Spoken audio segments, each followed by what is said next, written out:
देखिए हम लोग सीआईडी से हैं। हाँ? जयंतीलाल जी के परिवार वालों से मिलना चाहते हैं।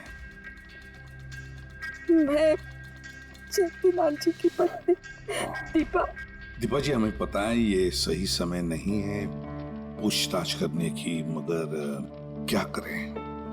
वो जयंतीलाल जी की मौत के बारे में हमें कुछ पूछताछ करनी है। पूछिए, क्या पूछना चाहते हैं आप लोग? आप सुशील जयंती, उनका बड़ा बेटा। सुशील जी, हमें खबर मिली है कि आपके पिता की मौत एक नेचुरल डेथ नहीं थी, उनकी हत्या हुई है। क्या? ये कैसे हो सकता है?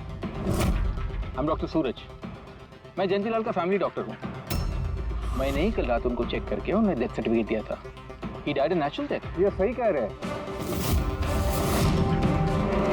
जयंती भाई की मौत सभी घर वालों के सामने ही तो हुई थी, और इतने सालों से मेरा इस परिवार से रिश्ता है, वो लोग झूठ क्यों बोलेंगे? तो आप लोगों ने इतनी जल्दी में बॉडी क्यों जला दी? तो क्या ये भी गुनाह है? इतने महीनों से पिताजी बीमार थे, कितने इलाज किए, कितनी कोशिशें की, नहीं बचे वो। देखिए, हमें इंफॉर्मेशन मिली है कि जयंतीलाल जी की हत्या हुई है। क्या? हमने आपके पड़ोसियों से भी पूछा, उन लोगों ने भी कल रात जयंतीलाल जी के चिल्लाने की आवाज सुनी थी। देखिए, पड़ोसियों ने जो कहा वो सही है, लेकिन उनको या आप लोगों को सही बात नहीं पता है। और वो सही बात क्या है? पिछले 3 महीने से डैडी की दिमागी हालत भी ठीक नहीं थी। वो ना सिर्फ लोगों को और बातों को भूलने लगे थे, बल्कि उनको हेल्यूसिनेशन यानी भ्रम हो गया था। गलत सही, सच झूठ का फर्क उनको समझ में नहीं आ रहा था। दौरे पड़ने लगे थे उनको लगने लगा था जैसे उनको कोई मारने वाला है। कल रात भी उनको ऐसा ही दौरा पड़ा था।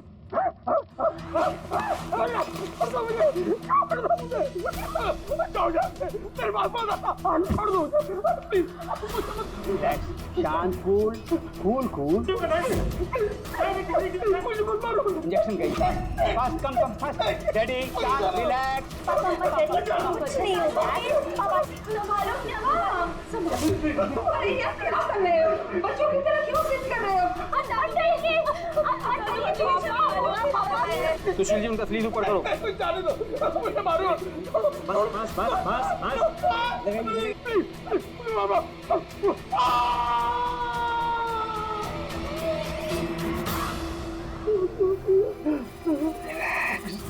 और इस बार अटैक इतना बड़ा था कि मुझे उन्हें बेहोशी का इंजेक्शन देना पड़ा, और 2 घंटे बाद उनकी मौत हो गई। मैं आपको सारी डिटेल्स दे सकता हूँ, उनकी मेडिकल रिपोर्ट्स, मेडिकल हिस्ट्री, दवाइयाँ, सब कुछ दे सकता हूँ मैं आपको। हो गई तसल्ली आपको? अब हम अपना काम कर लें। इतनी जल्दी भी क्या है हेमंत? जरा सच तो सामने आ जाए।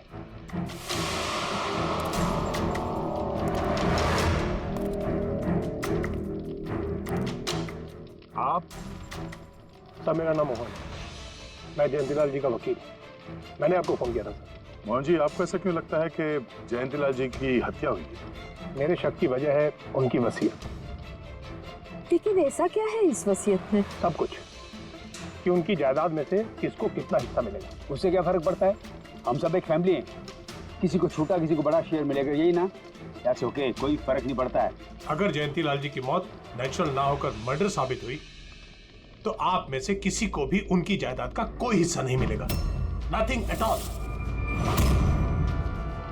ऐसे कैसे हो सकता है?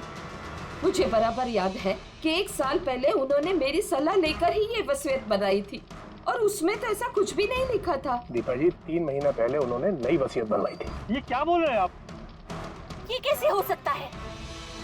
ये सब कुछ बकवास है। अरे पिताजी आपको कब मिले? आप तो 3 महीने से हमारे घर पे आए नहीं, और पिताजी भी 3 महीने से घर के बाहर निकले ही नहीं। तो फिर हेमंत, वो खुद मेरे ऑफिस में आए थे 3 महीना पहले। दीपा जी, 3 महीना पहले उन्होंने नई वसीयत बनवाई थी। ये क्या बोल रहे हैं आप? ये कैसे हो सकता है? ये सब कुछ बकवास है। अरे पिताजी आपको कब मिले? आप तो 3 महीने से हमारे घर पे आए नहीं, और पिताजी भी 3 महीने से घर के बाहर निकले ही नहीं। तो फिर हेमंत, वो खुद मेरे ऑफिस में आए थे 3 महीना पहले। मैं अब जिंदा नहीं रहूंगा। आप क्या कह रहे हैं सर? कोई मेरी जान लेना चाहता है, मुझे मार डालेगा। सर कैसी बात कर रहे हैं आप? कौन है जो आपको मारना चाहता है? कोई अपना, मेरे परिवार के सदस्यों में कोई है। मुझे पूरा यकीन है कि मैं अब चंद दिनों का मेहमान हूं। सर कौन है वो? कहा ना, कोई अपना। क्या सोच रहे हो? पुलिस के पास जाऊं? यही कहना चाहते हो? सर मैं पुलिस को खबर करूं? नहीं, पुलिस वाले भी अब मुझे पागल समझेंगे। तुम मेरा एक काम करो मोहन, मेरा वसीयतनामा बदल डालो। अगर मेरी मौत हो जाती है और मौत के बाद ये साबित होता है कि उसका कारण मेरा परिवार है, तो मेरा बिजनेस, मेरा पैसा, मेरा कुछ भी परिवार के किसी भी सदस्य के नाम नहीं होगा। सर अगर परिवार के सदस्य को नहीं मिलेगा तो किसको मिलेगा?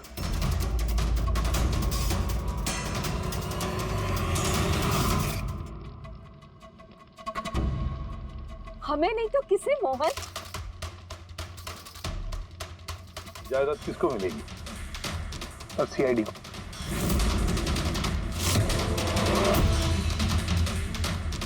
क्या बकवास कर रहे हैं आप? जी सर, अगर जयंतीलाल जी की मौत हत्या साबित होती है तो उनकी सारी जायदाद जो कि लगभग 5,000 करोड़ है वो सीआईडी को और पुलिस वेलफेयर डिपार्टमेंट को मिलेगी। ये क्या मजाक कर रहे हैं आप? ऐसा कैसे हो सकता है? हो सकता है अगर उनकी मौत हत्या साबित हुई तो। लेकिन उनकी तो हत्या हुई नहीं, हम वहीं तो थे। जो कुछ भी हुआ हमारे सामने हुआ है। उनकी हत्या हुई है या नहीं वो हम पता लगा लेंगे। अरे आप कैसे पता लगाएंगे? बॉडी तो है ही नहीं। बॉडी जल चुकी तो क्या हुआ, राख तो है। जब तक ये केस सुलझती नहीं तब तक जयंतीलाल जी की राख हमारी कस्टडी में रहेगी। अरे लेकिन सॉरी मैम।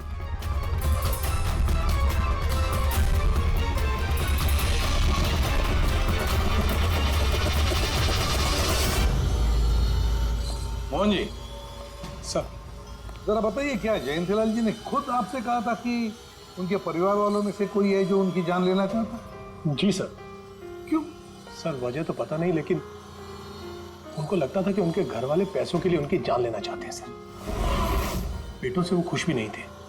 वो चाहते थे कि हेमंत और सुशील उनके साथ बिजनेस में हाथ बटाएं, उनके साथ बिजनेस करें, लेकिन ऐसा हुआ नहीं सर। ऐसा क्या हुआ? सर दोनों ने अपना अलग अलग बिजनेस शुरू किया, लेकिन उसे भी चला नहीं पाए। और हेमंत सर वो तो एक नंबर का अय्याश निकला। उसने सेठ जी के सारे पैसे उड़ा दिए। सर बाप बेटे में हमेशा खटर पटर चलती रहती थी, कभी बनी नहीं बाप बेटे में। बनती नहीं थी, मगर हम बाप बेटे तो थे। मुझे पैसों की बहुत जरूरत थी, लेकिन इसका ये मतलब थोड़ी है कि मैं अपने पिता को ही मार दूंगा।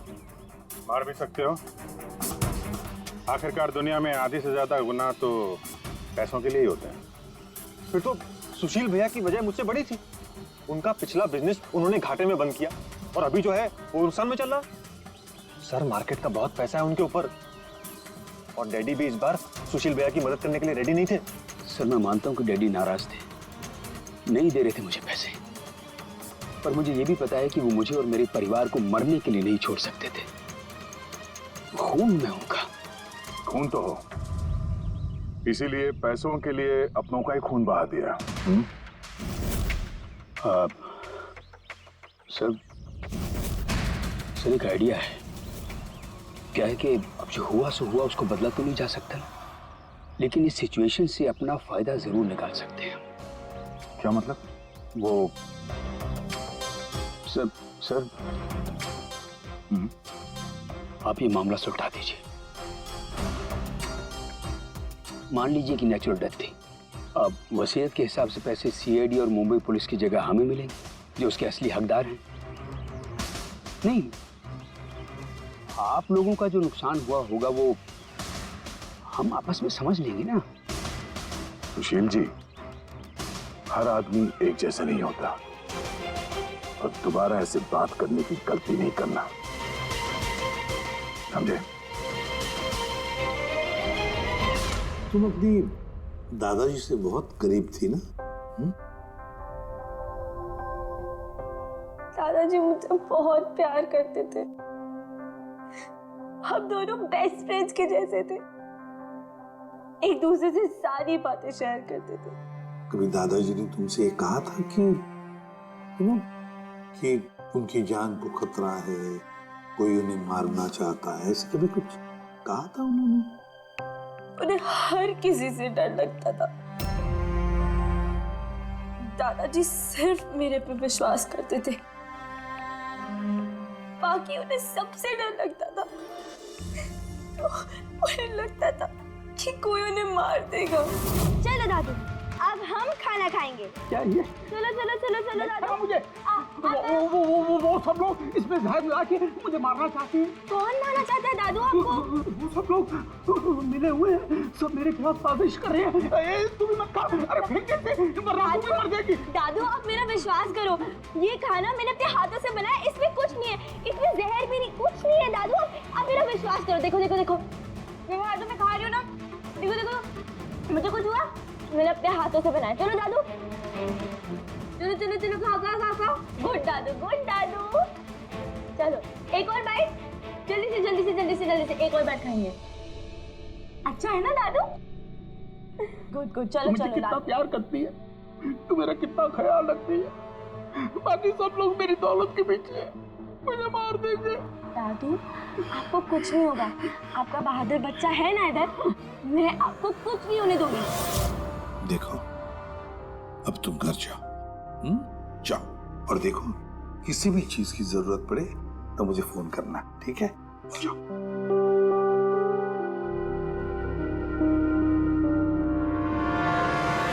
हाँ सारुके, बता क्या निकला राख में से?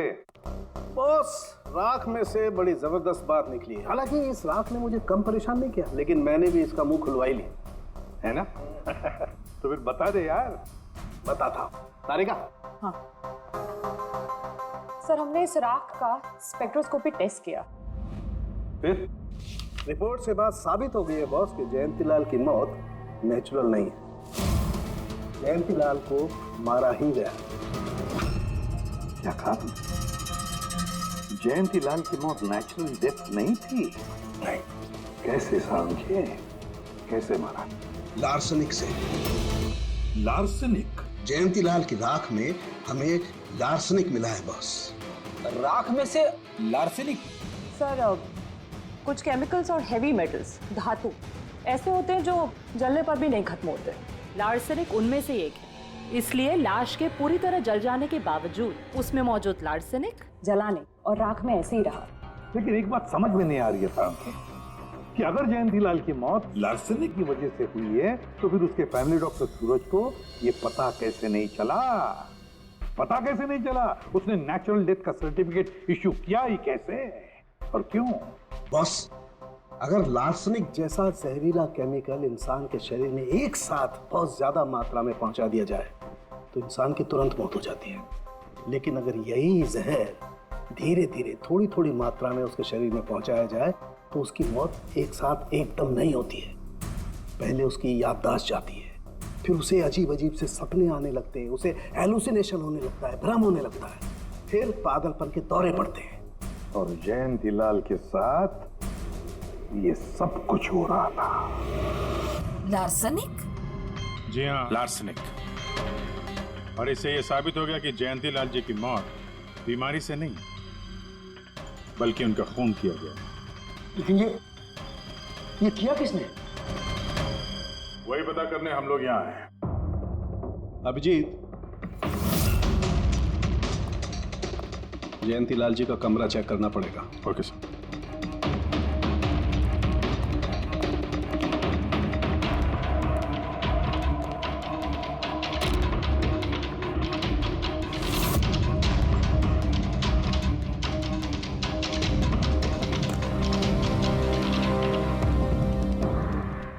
हम पे शक कर रहे हैं?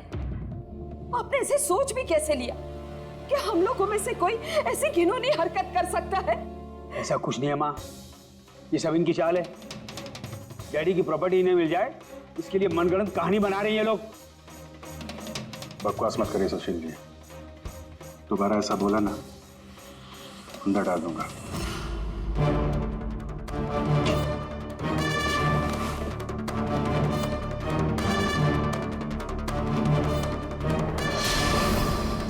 आप धमकाकर हमें चुप करा सकते हैं लेकिन कुछ साबित नहीं कर सकते। एग्जैक्टली आप लोग ये सब कुछ इन 5000 करोड़ के लालच में कर रहे हैं ना? बोल चुके आप लोग, अब बस सीआईडी को अपना काम करने दीजिए। क्या मजाक नहीं चल रहा है? एक आदमी का खून हुआ है, खून। आप सबकी भलाई इसी में है कि हमारे साथ कोऑपरेट करें। अच्छा, अब सीआईडी धमकाने भी लगी है। ये धमकी नहीं है, ये आशी आशीष आशी बेटा, आशी क्या हो गया? आशी बेटा, आशी बेटा उठो।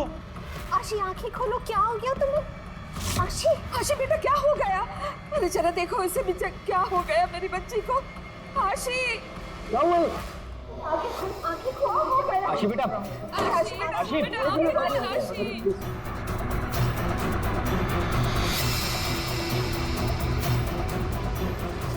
हो गया आशी? आशी इसे हॉस्पिटल ले जाना पड़ेगा फौरन। हाँ पंकज, क्या? माय गॉड, ये अच्छा ठीक है। क्या हुआ?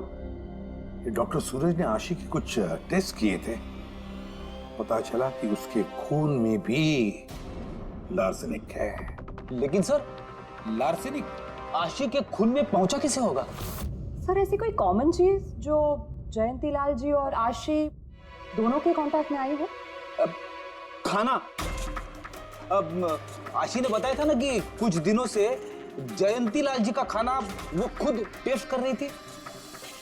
नहीं नहीं बस खाना नहीं, ये कुछ और है। ये सालू के साहब, ये आपको कैसे पता चला? बताता हूँ, बस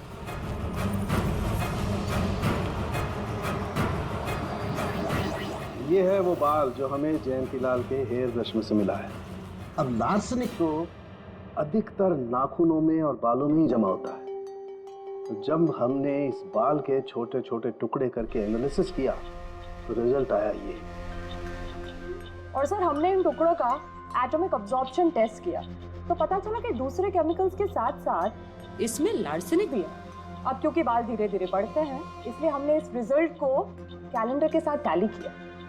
बॉस, तब हमें पता चला कि जयंतीलाल को ये लार्सेनिक 8 से 10 दिन के गैप में दिया जा रहा। और 8-10 दिन के गैप में?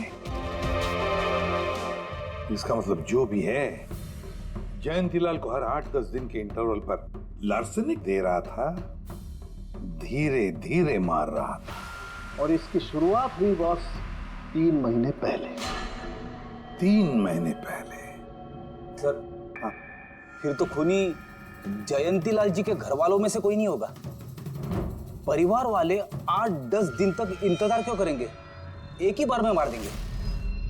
फ्रेडी, परिवार वाला भी तो जयंतीलाल को धीरे धीरे मार सकता है ताकि किसी को उस पर शक न हो।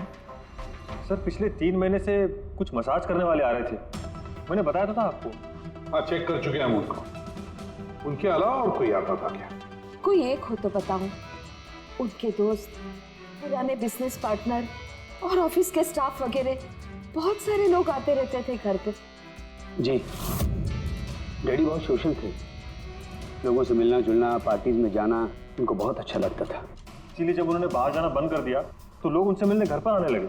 लेकिन इन लोगों को हम अच्छी तरह से जानते हैं सर, इनमें से कोई ऐसा नहीं कर सकता है। भाभी देखिए ना, ये कैसा निशान लगा है।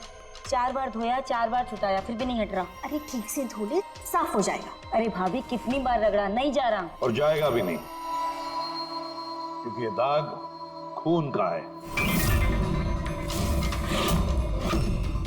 खून? जी हाँ, सुनिए, आपके कुर्ते पे ये खून का दाग कहाँ से आया? आपको कहीं चोट लगी है क्या?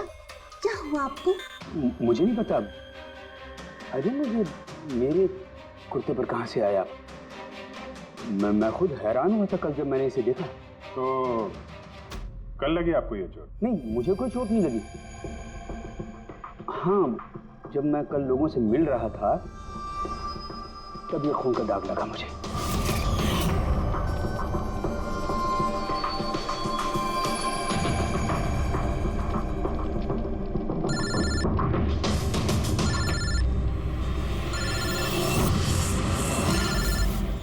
बिना चोट खून के धब्बे, अजीब बात है। वही तो। और कुछ हुआ था कल? कोई खास बात? नहीं सर, और कोई खास बात नहीं। साहब, एक बात अजीब हुई थी। क्या? कल सुबह मुझे गार्डन में कांच के कुछ टूटे हुए टुकड़े मिले थे। कांच के टूटे हुए टुकड़े? तो फिर? साहब, उन टुकड़ों में खून लगा हुआ था। क्या? कांच के टुकड़ों में खून लगा हुआ था? जी। कहाँ पर है वो? अब वो तो मैंने कचरे के डिब्बे में डाल दिए। इस कुर्ते पे खून, कांच के टुकड़े पे खून। कहाँ देखे थे वो कांच के टुकड़े तुमने? ये देखिए, यहाँ पर मिले थे मुझे कांच के टुकड़े। यहाँ पर? जी।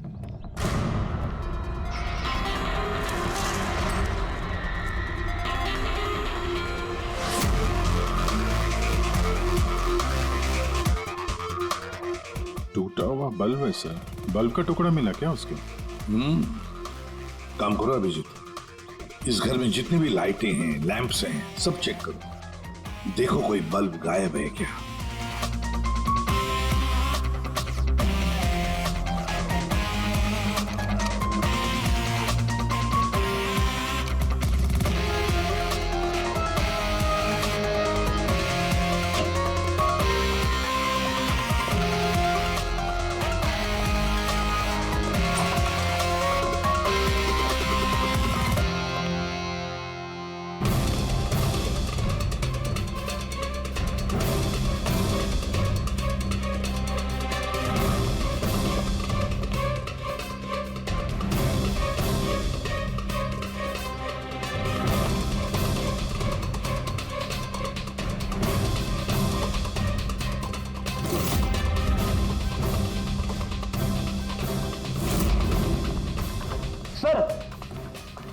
सब जगह देख लिया, कांच का टूटा हुआ सामान कहीं पे भी नहीं है। सर, कुछ नहीं मिला।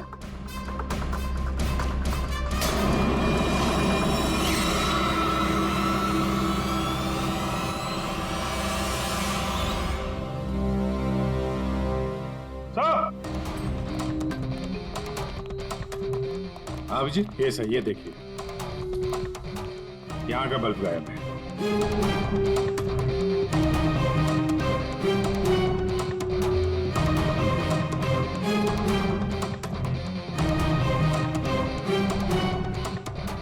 बड़ी अजीब बात है, ये लैम्प तो बिल्कुल ठीक था। मैं और दादू इस लैम्प के नीचे काम भी किया करते थे। और जिस तरह दादू की मौत हुई तब भी ये लैम्प ठीक था, इसमें बल्ब था और ऑन था।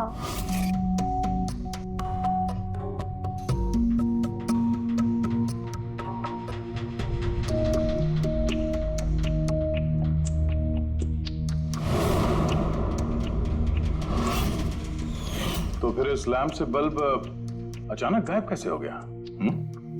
क्या कविता? नहीं साहब, मुझे कुछ नहीं मालूम कि बल्ब कैसे गायब हुआ, किसने निकाला, मैं कुछ नहीं जानती। लेकिन सर, ये बल्ब कोई गायब करेगा क्यों? सर, इस बल्ब का और इस लैम्प का कुछ ना कुछ तो लेना देना है इस केस में।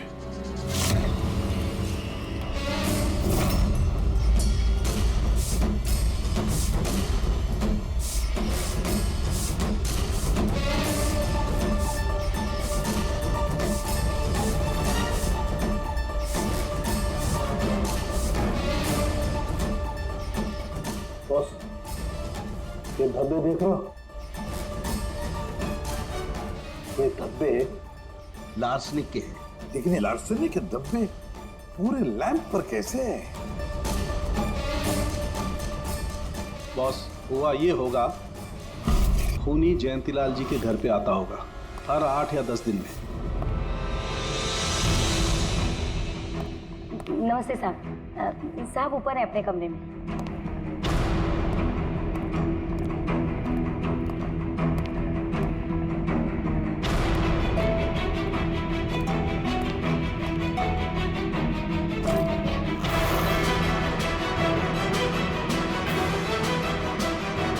और चुपके से जयंतीलाल के टेबल लैंप पे लार्सनिक छिड़कता होगा।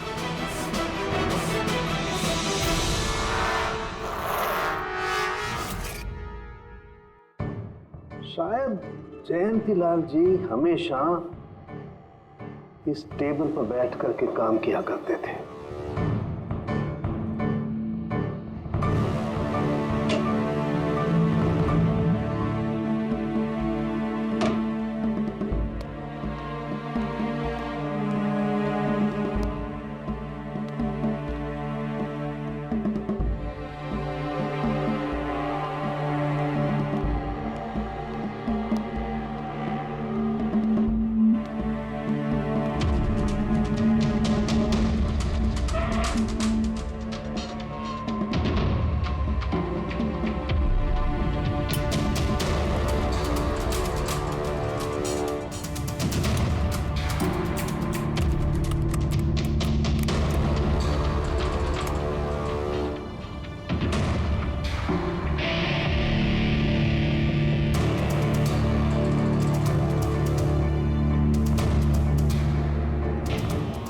और जैसे ये बल्ब गर्म होता था, लार्सनिक धीरे धीरे फैलकर जयंतीलाल जी की सांसों में घुल जाता था।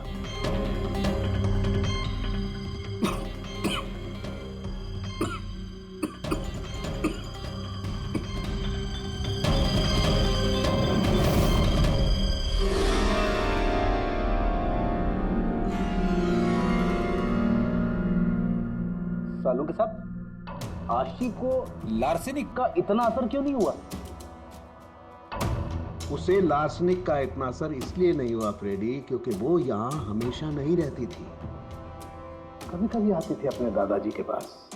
यार, ये जो भी कोई है, इस जयंतीलाल के और घर वालों के करीब का ही कोई है, इसलिए वो जयंतीलाल की मौत के वक्त यहाँ मौजूद था, और मौत होने के बाद सबूत मिटाने के लिए उसने उस लैंप में से वो बल्ब निकालकर अपने जेब में रख दिया होगा। और फिर सभी घर वालों से मिलते वक्त सुशील जी को भी अपने गले लगा लिया।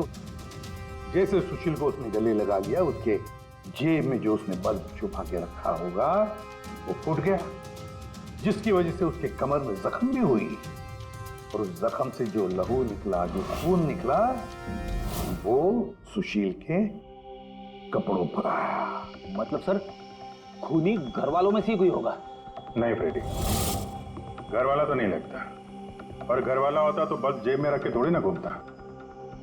ये तो कोई ऐसा आदमी है जिसके पास वही एक मौका था सबूत मिटाने का, वो चंद मिनट। घर वाला तो कभी भी निकाल लेता। सर, उस दिन तो कितने लोग आए थे यहाँ, खूनी का पता कैसे चलेगा? सर, उस दिन मीडिया के लोग भी आए थे। कौन आया कौन गया ये सब रिकॉर्ड तो किया ही होगा उन लोगों ने। तो चलो देख लेते हैं किस किस ने सुशील जी को गले लगाया था।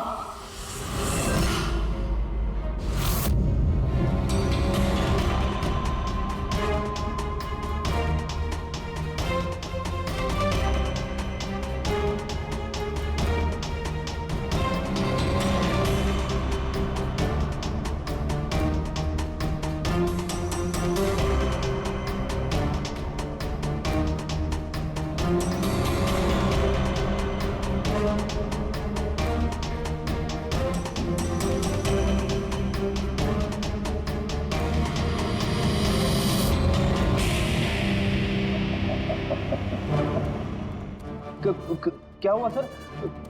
खूनी का पता चल गया? हाँ फ्रेडी, खूनी मिल गया। कौन है? फ्रेडी, इस आदमी की पूरी कुंडली निकालो, पता लगाओ पिछले 3 महीनों में ये कहां कहां गया था, किस किस से मिला था, क्या क्या किया है इसने, सब कुछ।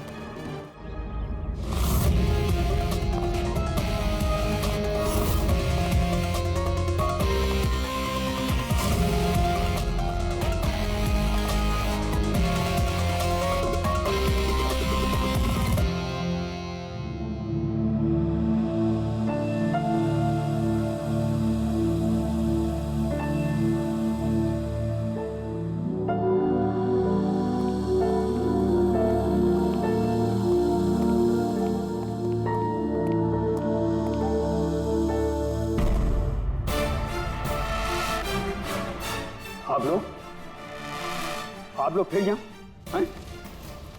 खूनी का तो पता चला नहीं होगा, कुछ छानबीन रहेगी होगी नहीं? नहीं सुशील जी, कोई छानबीन नहीं बची है।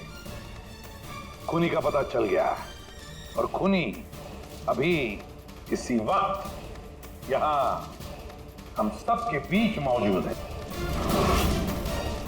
क्या? कौन है वो?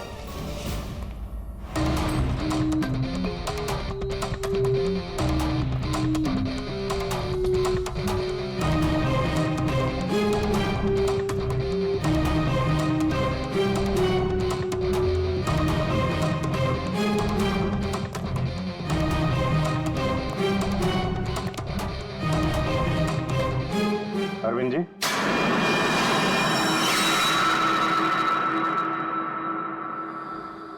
जरा उठेंगे आप? मैंने क्या किया?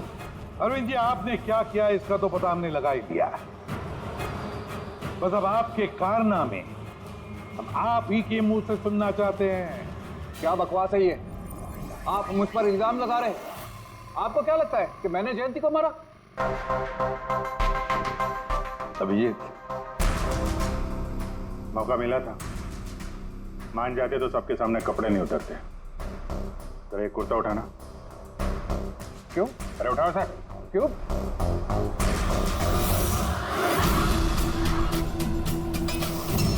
क्या ये निशान कैसा है? हाँ? कौन सी भाषा बोल रहे हो तुम? हिंदी में बोलो, हिंदी में, मातृभाषा है हमारी। भूल गए क्या? याद दिलाओ। हाँ? नहीं सर,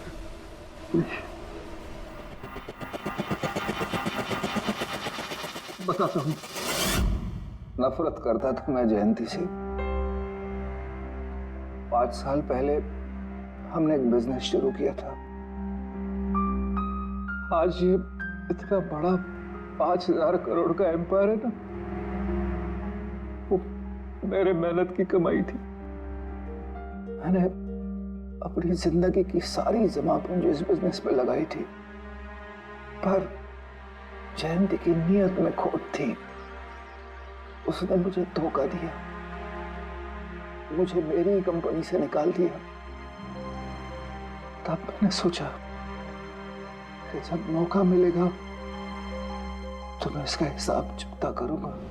और वो मौका तुम्हें मिला 3 महीने पहले एडवोकेट मोहन के ऑफिस में, जहां पर जयंतीलाल जी भी आए थे और तुम्हें चुपके से उन दोनों की बातें सुन ली थी।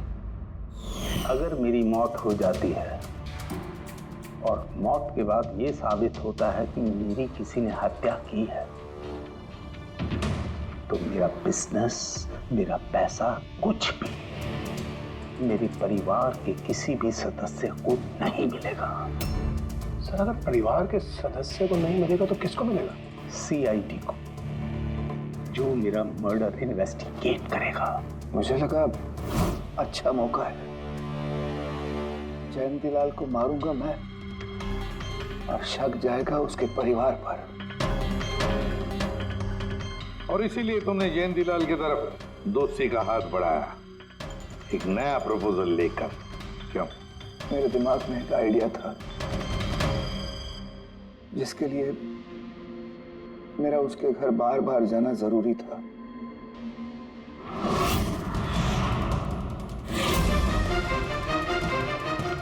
साहब ऊपर है अपने कमरे में।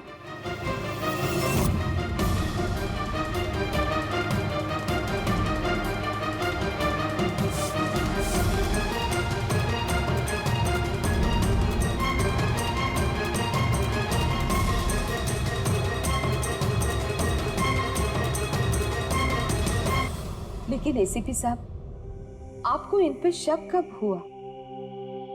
दीपा जी, जयंतीलाल जी की अंत्येष्टि के दिन जो मीडिया कवरेज हुआ था, जो मीडिया वालों ने वीडियो फुटेज लिया था, उसकी मदद से जयंतीलाल जी के अंत्येष्टि के दिन घर के बाहर जो इन्होंने कुर्ता पहना था, शमशान भूमि पर वो कुर्ता बदल दिया गया था, क्योंकि उस पर खून जो लगा हुआ था।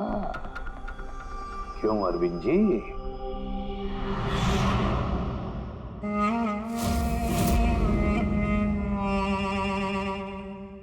अरविंद जी, बदले की आग में तुमने जयंतीलाल का खून कर दिया। क्या मिला तुम्हें? कैसा सुख मिला? गलत किया तुमने, गलत किया। Ready?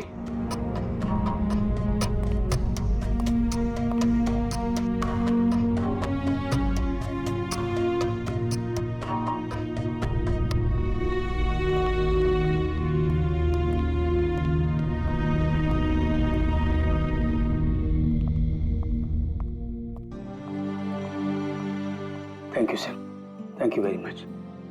And we are sorry, हम लोगों ने आपको काफी बुरा भला कहा। नहीं, दरअसल हमें लगा कि पैसों के चक्कर में आप हम परिवार वालों को इस केस में कल्प्रिट बनाने की कोशिश कर रहे हैं। नहीं, कोई बात नहीं। एसीपी साहब, मैं मेरे पति की अंतिम इच्छा पूरी करना चाहती हूँ। सीआईडी और पुलिस वेलफेयर फंड में मैं डेफिनेटली डोनेट करूंगी। Thank you very much. Thank you. Thank you so much sir कि आपने मेरे दादू को इंसाफ दिलाया। God bless you.